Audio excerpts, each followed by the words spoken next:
The time is officially 6 g.m. This is the No Vaseline Podcast at 6 g.m. Hey there, it's me, your host, Grace Marie.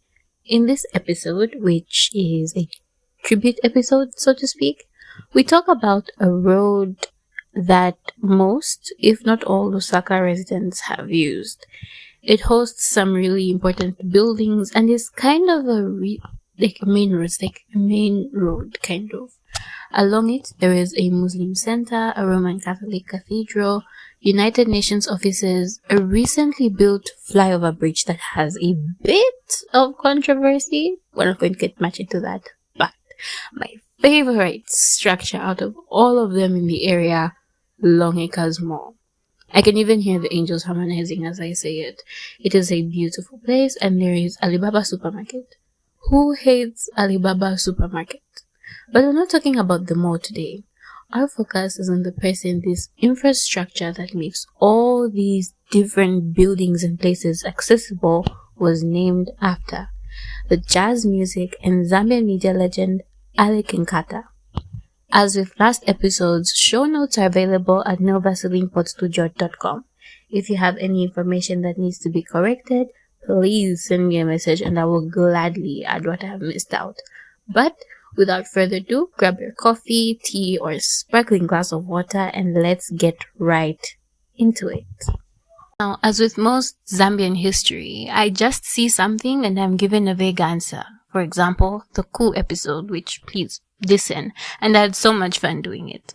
The Kaunda, or for a better name for it, the First Republic, is such a fun time period to read about. It's like the Regency era, but it happens in post-colonial Zambia.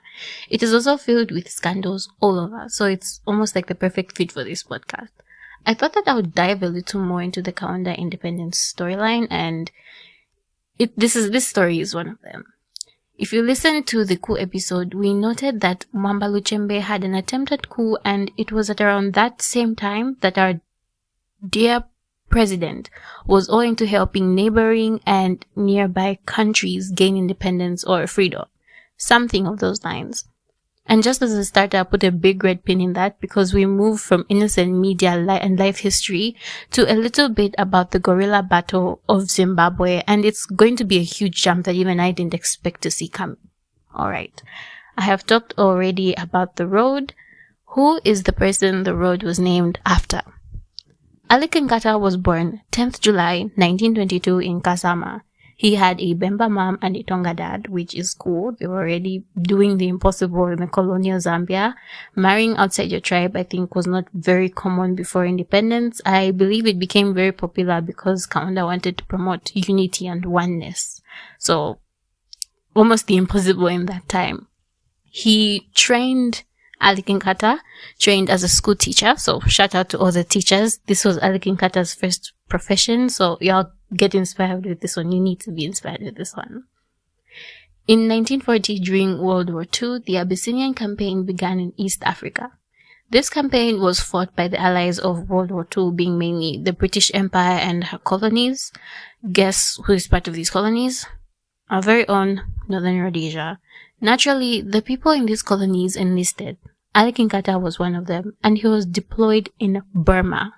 So, just to let you know the stakes, these Africans were taken from their homes in Africa to go to Burma and India, fighting against countries like Japan and Thailand. Japan was like a savage during this war, you guys. It's not all pretty and anime like the way it is now. After learning just 1% of what took place and where Japan was involved, I never looked at Samurai Rangers, that whole franchise, the same ever again. If I see one in real life, I might head the other direction.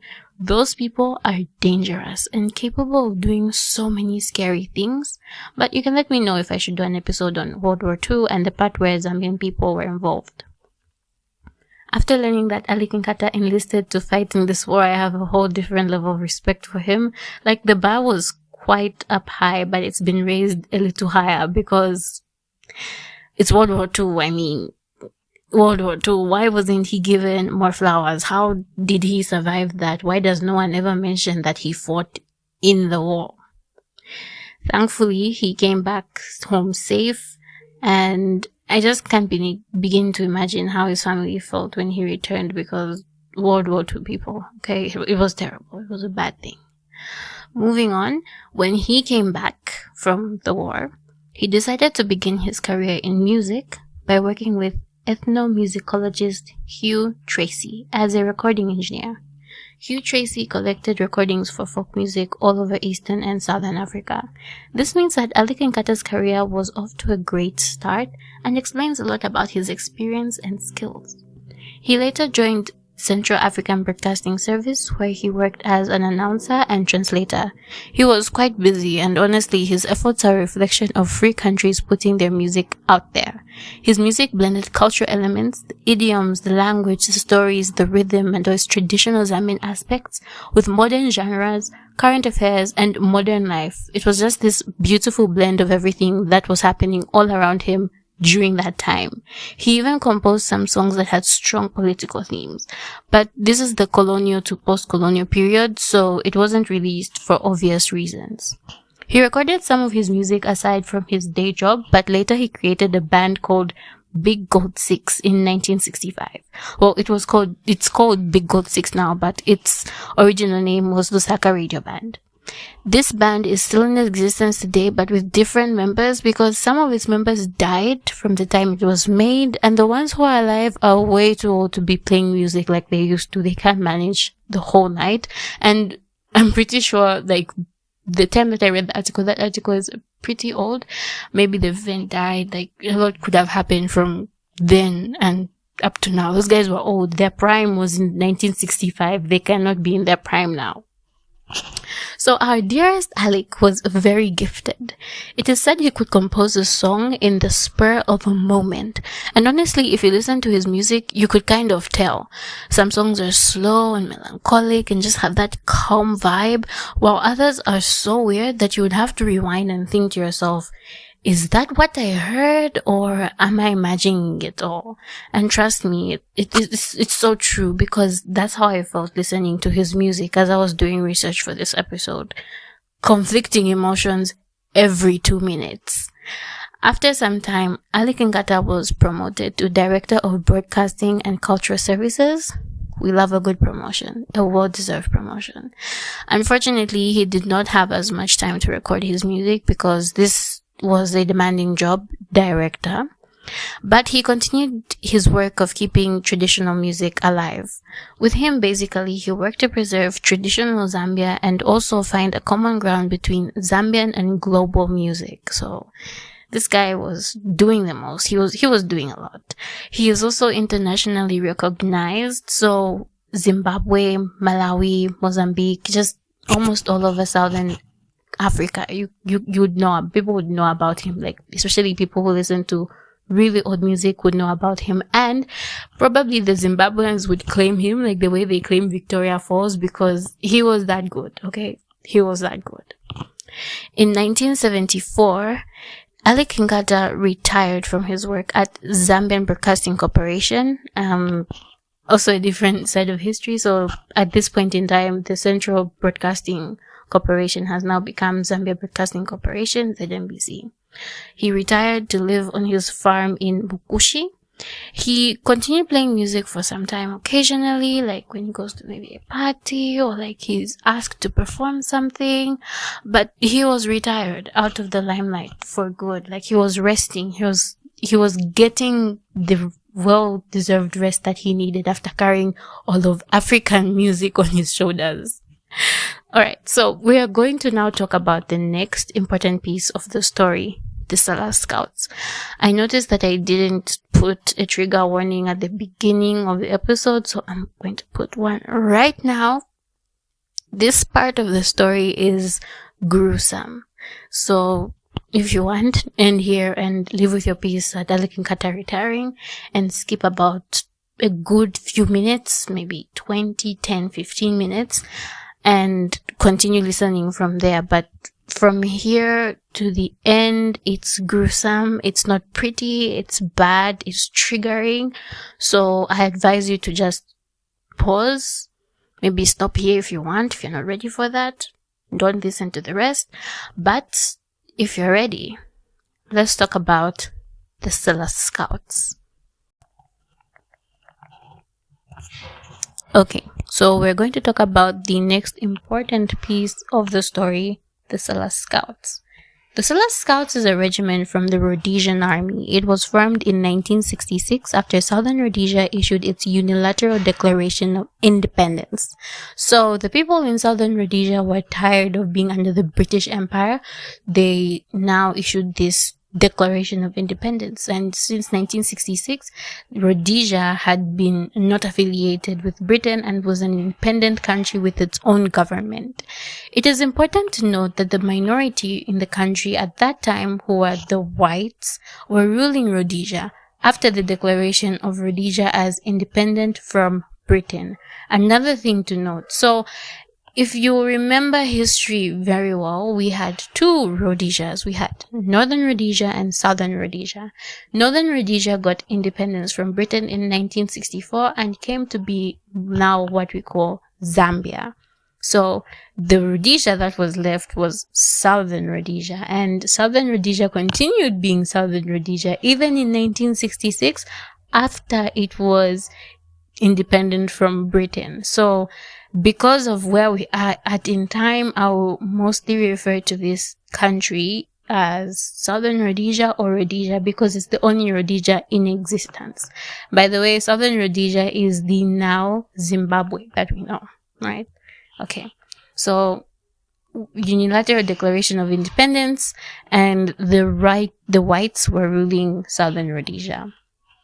This declaration of independence led to huge unrest throughout the country because the majority, who are the Africans who were living in Rhodesia, did not want to be ruled by the minority, the whites. And the group spearheading the majority rule agenda was Zimbabwe African People's Union, ZAPU. And I will call it ZAPU from here to the end of the episode.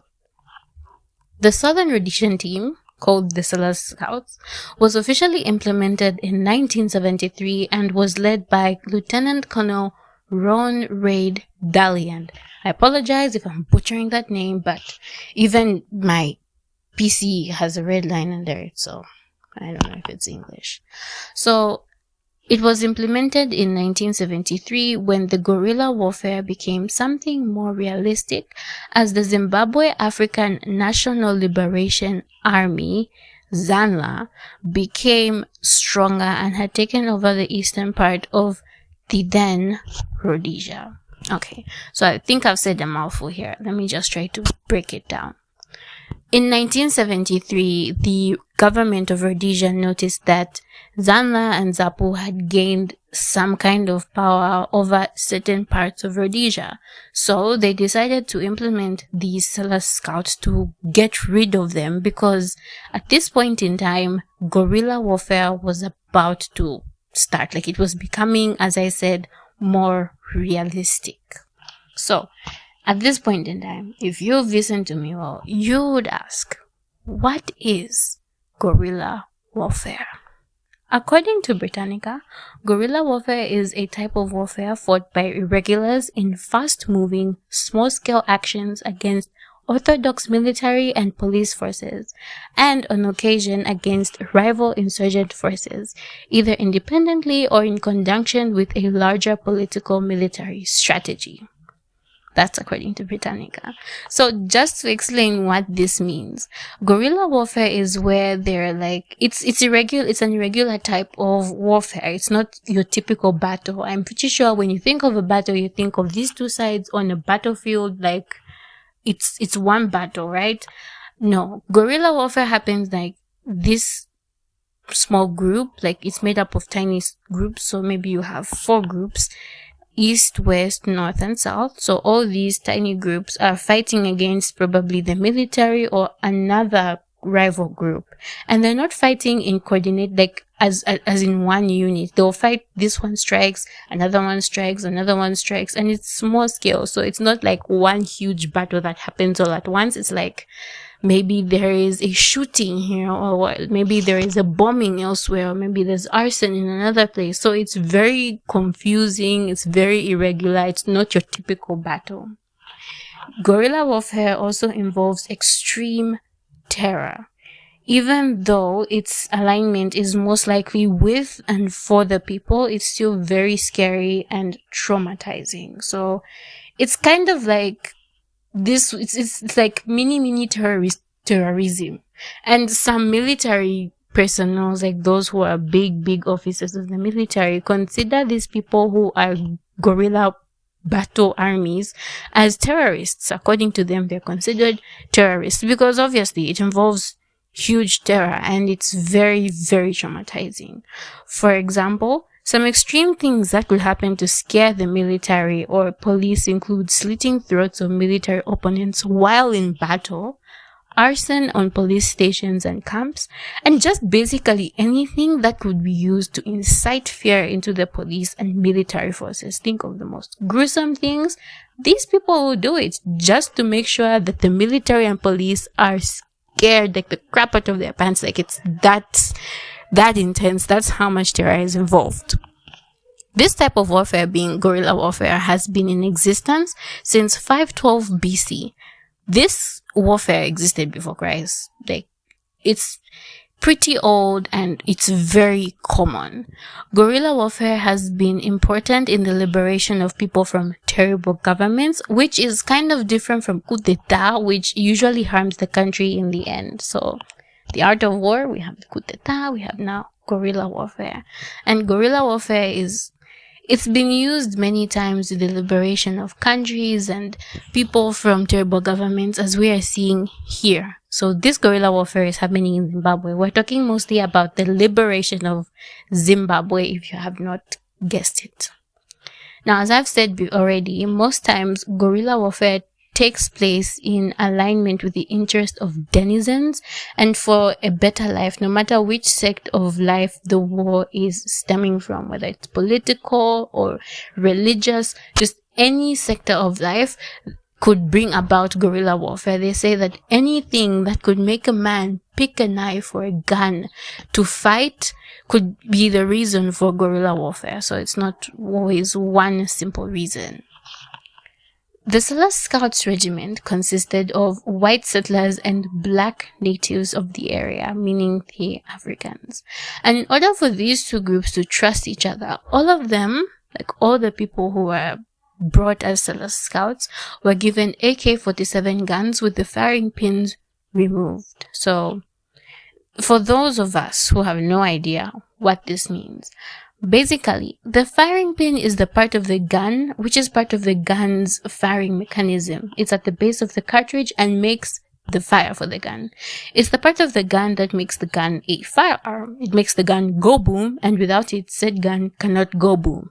So, in short, because there were white settlers and the Africans working together as the Celeste Scouts, the Rhodesian army couldn't trust that these two people could live in harmony together. So they just gave them guns without firing pins. I have no idea whether someone attempted to use them, but I think it kind of worked because there's no saying here that any of them attacked the other for some reason using an AK-47 gun. It was a good initiative. They had to preserve lives. I'll give them that, but just everything else that I'm about to say is not something nice. So, if we're going to talk about a regiment, we have to talk about how they are trained and how you got in. This is, I think, my favorite part of all this. Like, just my favorite part of this whole episode. The Celeste Scouts and how you get in. After you apply, which you obviously have to apply, you are taken to train in a camp for 18 days. The selection test was made of rope and height obstacles to test your survival skills at varying heights. In short, if you have lungs that cannot expand enough, you're out. Also, you need to be very strong or else you could die in the training, because the training was so intense that the Shona even came up with a saying, Wafa, Wafa, Wasara, Wasara. Which, if you have already guessed, means if you die, you die. If you stay, you stay.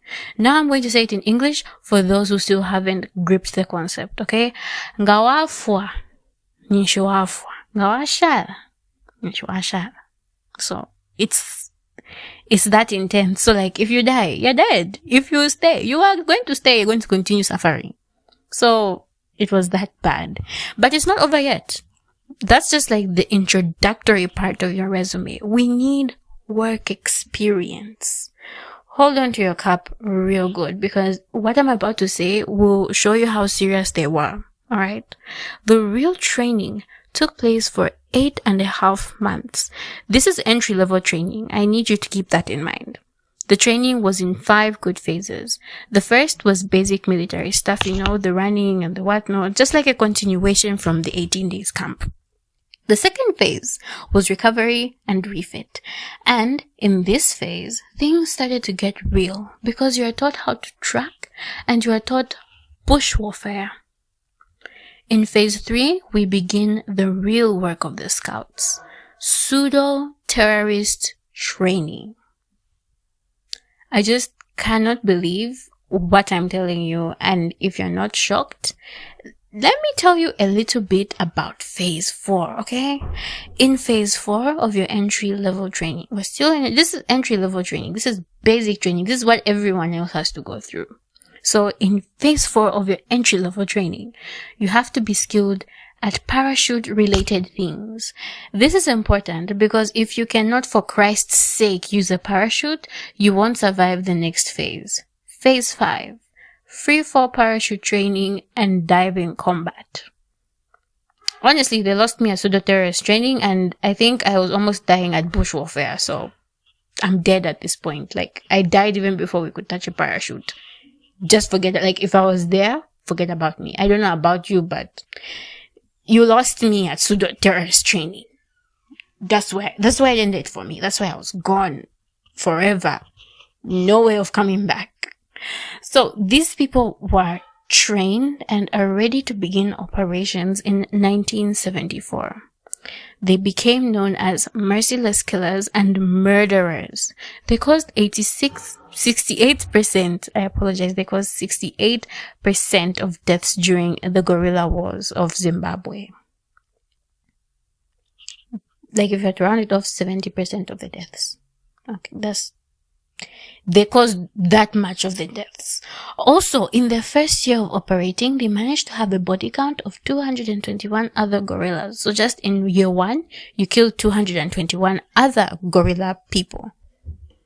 And this is like the first batch of people who went to train as stellar scouts. It was gruesome. It was gruesome. The specialized forces of stellar scouts became, and I quote, one of the world's most foremost and ruthless proponents of pseudo-operations in guerrilla counterinsurgency warfare. The stellar scouts are very, very popular, by the way. I didn't think I would find people from the US at universities maybe Harvard talking about them. It's interesting what can come out of Africa, really. But guerrilla warfare? Fun stuff. Very fun stuff. The strategy of counter-guerrilla war is using the same terrorist tactics to fight the guerrilla armies. This meant that the actions of the stellar scouts and the Rhodesian army were allowed, so most of the actions were allowed. But this is a war, and men cannot be trusted to follow the rules. Hence, after the guerrilla war was over, the stellar scouts were tried and found guilty of committing some war crimes. In addition to the basic, normal, it could have happened to anyone, war crimes that they committed, it's alleged that they took part in murder, sexual assault, weapons smuggling, and the poaching of ivory. There are also cases of arson and kidnapping. Cough cough, Botswana entered the chat. These stellar scouts, if I have not already mentioned, were all over Southern Africa, except in South Africa. Yeah, except in South Africa. So if you were in Zambia, Zimbabwe, Malawi, Mozambique, Botswana, and Tanzania, you were probably affected by these stellar scouts one way or another.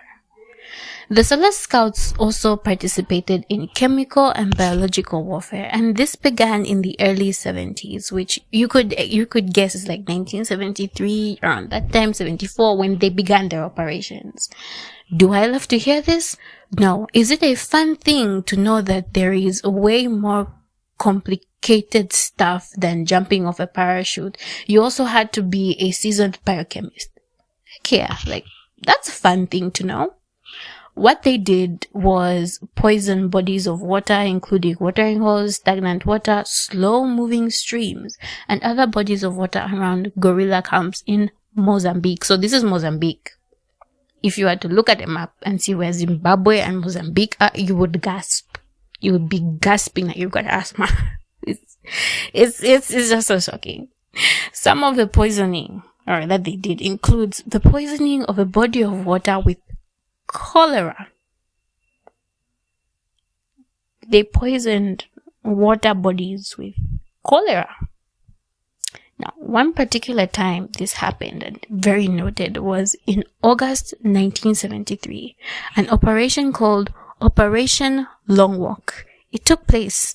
Members of the unit poured cholera agents into the Ruya River. But this operation of cholera poisoning stopped. And it's not because they realized it could harm the denizens of the other countries, like the denizens of Mozambique. No. Operation Long Walk was stopped only because the cholera agent became inactive within a short time, and they realized it could spread back to Rhodesia eventually, and they didn't want to have cholera. The Cellar Scouts did not want to have cholera. So, Operation Long Walk, we'll cancel that one for now. Like, we'll just put a pin in it for later.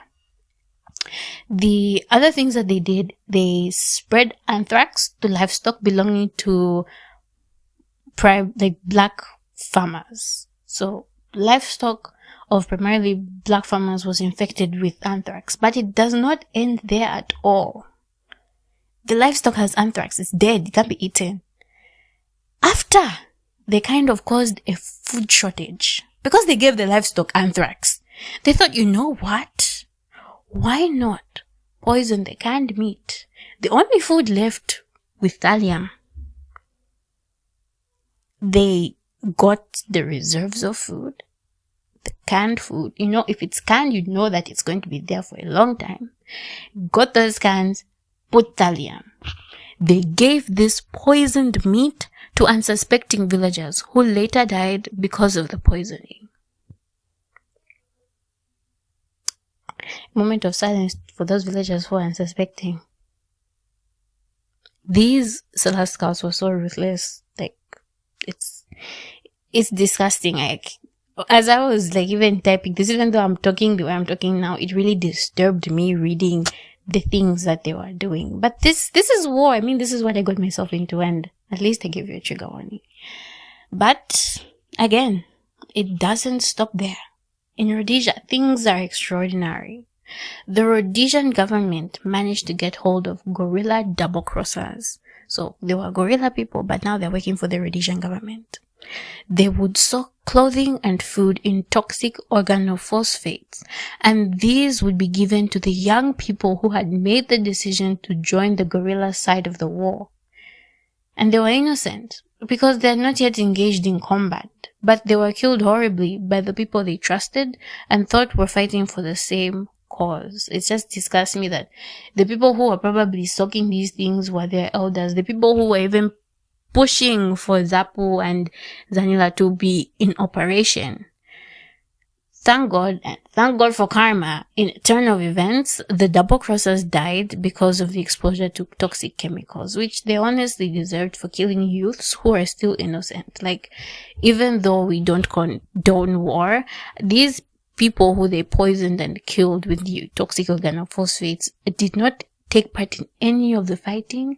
They had not yet committed any murder. They had not yet fought anything, not even a battle. Nothing at all, but they were killed by their elders.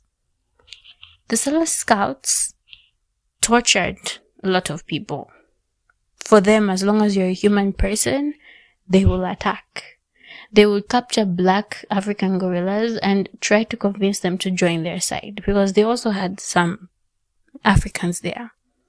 Some did cave and side with the Rhodesian government, but those who did not were executed extrajudicially, meaning they were not allowed to stand trial and prove themselves innocent. In another scenario, if they felt the captive too useful to be killed on the spot, they would use them as rats in a lab.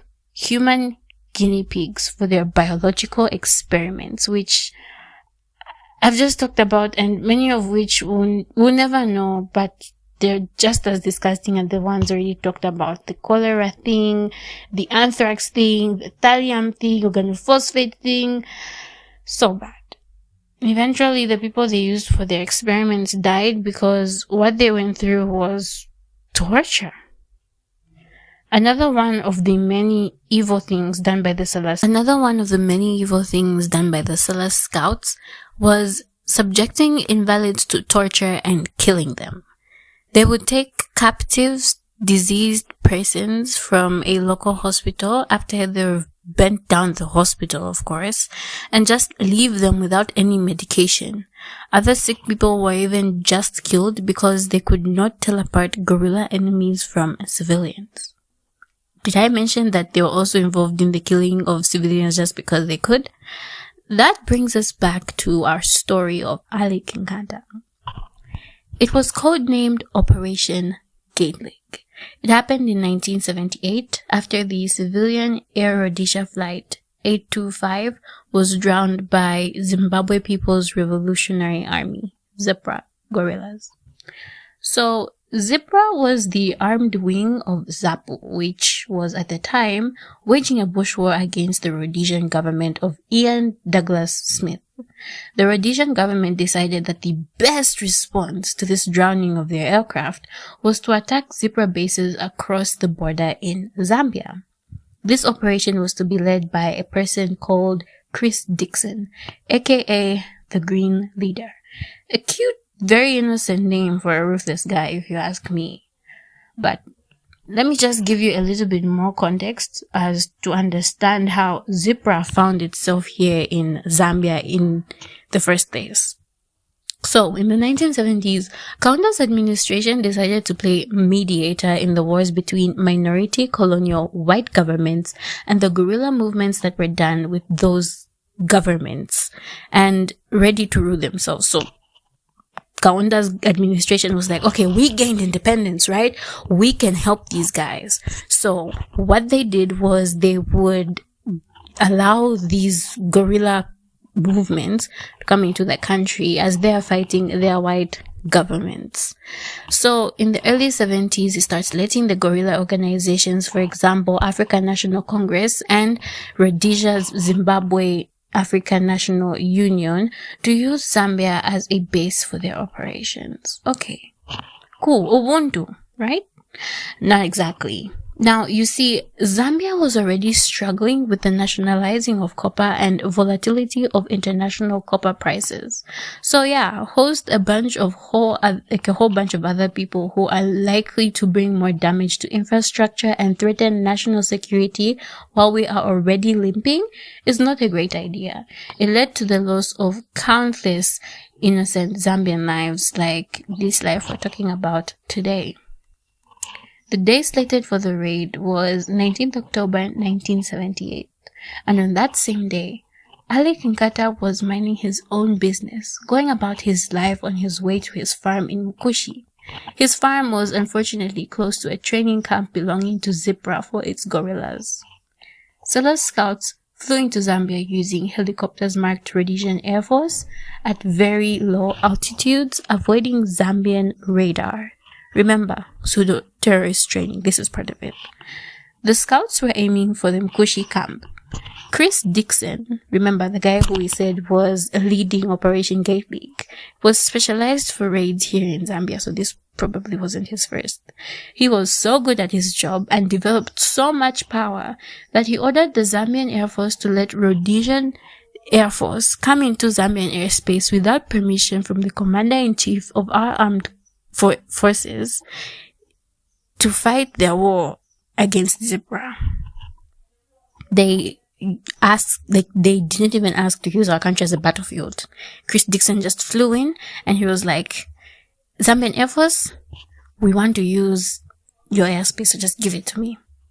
So Chris Dixon ordered the Zambian Air Force not to interfere with the operations of the Rhodesian Air Force and Army, or they would be wiped off the skies. Let that sink in, okay? Just I think you need to take a breath, because I know you're gasping right now. This whole situation is what Keke was asking for when he allowed those people to train here in the first place, if you ask me. Chris Dixon, after he crossed the border into Zambia in his English electric Canberra bomber, communicated with the Zambian airport tower commander in Mumbwa, saying, and I'm quoting, this is exactly what he said, "This is Green Leader of the Rhodesian military. We request your permission to attack Rhodesian terrorist bases in your territory. You are not the enemy. I repeat, the Zambian government and its people are not the enemy. We are simply targeting Rhodesian terrorists."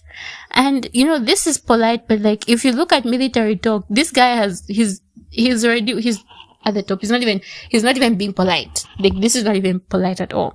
But because we've already established that this man is a threat to everything that uses the sky, because if you interfere, he will wipe you off the sky, our Zambian commander was like, what other choice do we have? That day, Zambian planes made with the skill and efficiency from the Soviet Union just all landed and parked, waiting to be told to fly by Chris Dixon, a non-Zambian and a person not even affiliated with ZAF. Chris Dixon did his job, took control of the airspace, and they attacked. He kept control of Zambia's airspace until 10 minutes after the Rhodesian Air Force had completed their raid. So he was so throughout the time that the Rhodesian Air Force was attacking, he even added an extra 10 minutes of glory to himself. Splendid! Now, while all this was taking place, a Kenya Airways pilot asked who had control of the airways, to which a tower in Lusaka responded, "I think the Rhodesians do."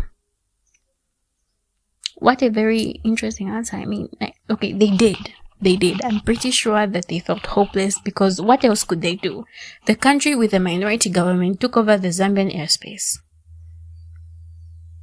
And the guy who took over was called the Green Leader. Wonderful information to know. So, by the way, all the exchanges that were taking place were broadcast on radio by the Rhodesian Broadcasting Corporation.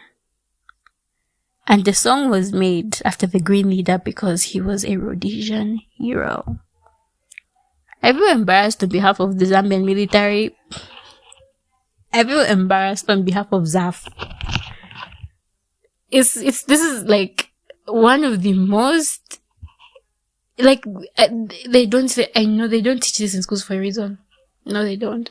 Because the minute you read something like this, and you look at the ZAF officer and you're like, you guys gave Chris Dixon our airspace. How can I trust you? Look, it's bad. It's very, very bad. Unfortunately, Ali Kinkata was caught in the crossfire between Zipra and Seller scouts and was killed. His car, which was a Land Rover 109, I did not manage to get the number plate, but it would have been cool to have known it, was a car mostly used by commanders and people involved in this guerrilla war, just anyone in government who was in the military. It was a really common car for them to use, even in Zambia, Zimbabwe. You just know the reason. I don't even know how a lot of these commanders have downgraded to buy Noahs. Can someone explain how they're just buying Noahs? Anyway, they used to use these types of big cars, and a Land Rover is a big car. It really is a big car. Even the cars that are there now, they are so big. So, God knows how they moved from using big Land Rovers that are used to pass in the bush and very bad roads to buying Noahs. Very sad development. I don't even know if that's development. I can't even describe it as development. So many errors with the Zambian army at this point in this whole podcast. Anyway, back to the story. His car was targeted and sprayed with bullets. The reason I chose the word sprayed is because if you were to see the descriptions of how the car was looking, even after this whole crossfire, it was just bullets everywhere. And there's nothing that describes how the car was looking with the bullets. It's just where the bullet holes are. Sprayed is the best word. It was sprayed with bullets. And just for you to know, like, yeah, the Sailor Scouts are the ones who started the crossfire. Because, yeah, we're saying it's a crossfire, right? Crossfire is both sides firing shots, but what killed him, the shots that killed him, were the shots from the Sailor Scouts, because the Sailor Scouts are the ones that attacked first. And remember, he was near the zebra camp, so they attacked second. The Sailor Scouts was disbanded 7 years after its implementation in March 1980. This was done by the now president of the now Zimbabwe, Robert Mugabe, because Zimbabwe needed a better army. I mean, they just got free from whatever turmoil they were in. I think it's time to change a few things. And also, I understand why he did this. The world was, like, all eyes on them. Serious, all eyes on them after what the scouts were doing, the Sailor Scouts. And okay, yeah, it's kind of fair because after these kinds of wars, everyone is looking at that country and they're like, looking at them like, what, like, it's, you can't hide. Like, everything now is now in the air. We've seen how dangerous, how scary you are. So all eyes were on them, going against almost all the Geneva and 1907 Hague Conventions, because that's what the Sailor Scouts did. The killing of civilians, the rape, the abductions, the arson, just the biological warfare. I was so shocked when I read that. Biological and chemical warfare in Africa. That sounds like a myth. It sounds like something that doesn't happen here. Like something, it's so odd. It's so weird. Like, just, it caught me off guard for a second.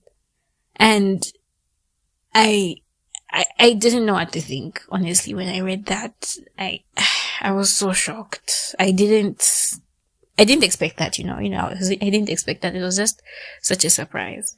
But yeah, they did go against the Geneva Conventions and like Geneva and the 1907 Hague Conventions, which stipulate how war is supposed to be done. Like, war has rules. So they went against almost all of them terribly. And while they don't exist, there is a website that is dedicated to the legacy of the Sailor Scouts, which, it's alright, but side-eye. Bombastic side-eye.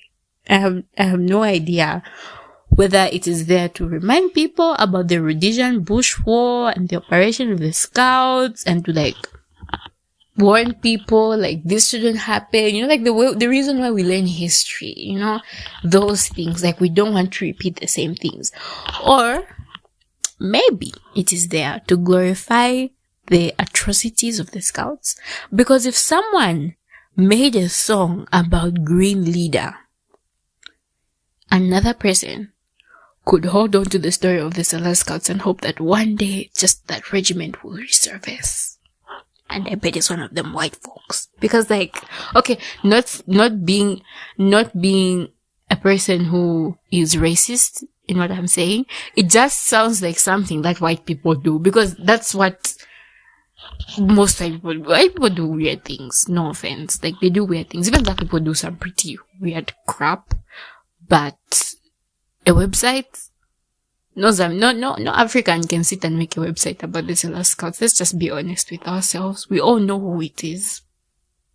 And when I was going through that website, I noticed that, all the bad things that the Scouts were doing were not even highlighted. Like, it wasn't even a website that was like, these people were being trained, were being made for this specific purpose, and this purpose wasn't a good purpose. It's more like a tribute website. Like, it doesn't make sense to me. It's not, I don't know, maybe I skipped over a few things that were remorseful in some way, but no, it wasn't giving any sort of weird remorseful vibes. Like, it was sort of giving, these guys were legends. That's the vibe I got from the whole website. In 1991, a collection of some of Ali Kinkata's most popular songs was made and released. I have placed the link to listen to some of his music on Spotify below.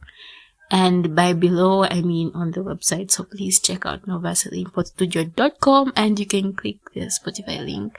And for those of you who are reading and listening at the same time, at the end of it, it's like just there. It's just a Spotify link. I really think it's good music. It's really good music. It has something for everyone. There is literally a song for any kind of person in his whole collection. Like, that collection has some really nice music. Personally, Maggie, Malia, and Shalapo are my favorite songs. Like, top tier favorite songs. I've been humming them for some days now. I even, at this point in time, I have mastered some of the lyrics to Maggie. Number one, I have a friend named Maggie. Lots of love to her. And number two, it's a really simple, nice, like, jazzy song. It's just got a different vibe from most songs that are made by Zambians. So I was like, I'm in love with it. It's a nice song. It's a beautiful song. And I think it's one of his most popular songs. Maggie and Shalapo. Oh my gosh. Shalapo is like a beautiful ballad. It's such a wonderful ballad. It's a beautiful. Like I said in the intro, a tribute given to Ali Kinkata for the work he did for the country, his role in the fight for independence, and gracing the ears of many Zambians from the 1950s to date with that good music is the Ali Kinkata Road. And it's a beautiful tribute because he worked at ZNBC as a director and at Mass Media Complex. Mass Media Complex is on that road. You know, I never thought it was a deliberate thing that they did when naming that road Ali Kinkata Road. I just thought they were like, okay, we have a guy, Ali Kinkata. Where are we going to put the road? And they magically pointed at the road that was at Mass Media Complex. But now I know that it is a little bit more deliberate, very thoughtful, and very beautiful for them to do that. Whoever was naming the road did a good job. That place has become, like, it's one of the most beautiful roads in Zambia, if I'm being honest. So it's a really huge tribute. I don't know, I feel like I'm related to him. For some reason, I feel like Ali Kinkata and I are like kindred souls. After doing all this research and learning about him, I feel like we're kindred souls. So thinking about this road and how deliberately it was done, how beautiful it looks now, how much I love it, and that Longeka's Mo is there. It's wonderful. It's just this really nice feeling, like this really beautiful thought of relief and, you know, just happiness. You know, you feel good for a person, and I really feel good whenever I use that road, now that I know it was deliberately named that, and now that I've learned a little bit more about the person it was named after. There was, however, a little bit of like drama, like not controversy really, but just like drama, because when the road was renovated, right, the flyover bridge that was put, it was looking nice, but it was a hazard to use. Like, you'd be going up, enjoying yourself going up. When it is time to come back down to the earth, you think you are also being called to heaven. Like, it was very bad, but they fixed it. The Zambian engineers did their thing, you know, they fixed it. We don't know who made the road in the first place. I don't even know who fixed it, but I'm pretty sure it was the Zambian engineers, because it's Zambian people who remained to finish, you know, up the road and fix it up. It looks good. It's safe to use. Please use it. When you have the chance, go on top of the flyover bridge, see that beautiful space that Longeka's Mo has made there, that, you know, it's a beautiful sight to see. Like, it feels like it's Lusaka, the way Lusaka is supposed to be. That's the way that area feels. Like Lusaka, but like the fictional upper end part of Lusaka, you know, like, that's the way the road feels. And I just love that it's a beautiful place, and now it has a new meaning attached to it. Like I said, Ali Kinkata and I are probably kindred souls. Especially after I've learned about the person it was named after and the circumstances of his death. Really sad death. No one deserves such a death. Like, I wish his death was a better death than the death he died. I wish it was a more peaceful death, in a more peaceful time, that you would die in a more relaxed manner, but unfortunately it's not. It was just that time, like, of Zambian history, that time that Africa was in turmoil, especially Southern Africa. It was in turmoil, and many people died at the hands of these wars that took place because of the struggle for independence. Many innocents died. Very unfortunate.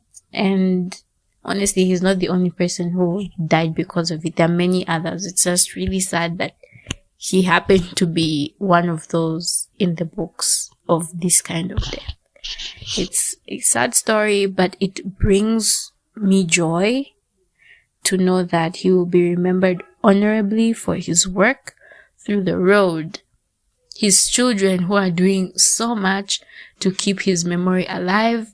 And hopefully through this podcast, I hope I've opened a door, a new window for you to go on Google, research Ali Kinkata, call up his kids if you have their phone numbers. If any of them listen to this, please call me. You can just send me an email. I respond fast. I really want to talk to you guys. I just hope that his memory will be alive for the longest time.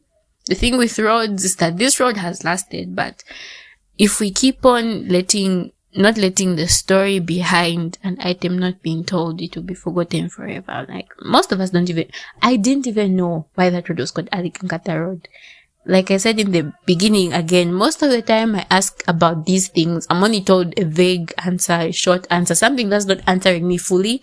And now that I have the chance to research, read more, I feel more satisfied, I feel more full, I have a better appreciation for things and people, their families. I even pray for them sometimes because of the people who they were. Like, maybe their families still need blessings. Maybe their families are doing things to keep them alive, like Alec and Kata's children are doing. They had some event at Lusaka Playhouse where they were like playing his music. There was even a play. They even made shirts. They were even singing. Link is at the bottom. Please check it out. Please watch it. Support them. Support him. Tell a friend to tell a friend about this podcast episode. I hope this podcast episode has served its purpose. Like, this is the reason why I do episodes like this and why I do my podcast this way. So that we learn, we have a new appreciation for our history, for people, and so that we don't think that Zambians are just backward people. Because honestly, I also used to think Zambians are backward people and that Zambians don't have extraordinary stories. But who would guess that a jazz musician would die at the hands of a war where he was innocent and had no part in? Like, we didn't know we had such extraordinary stories like that here in Zambia. But you know what? We're here to learn, okay? We're here to learn. That's what we're here for. I never expected this story to be what it is. And I hope that after this, we have a little more love. We give a little bit more thought to Ali Kinkata Road. And each time we use it, we remember the person the road was named after. I would like to know what chapped thoughts you have about this case, scandal, shocking event. And until next time, stay paired.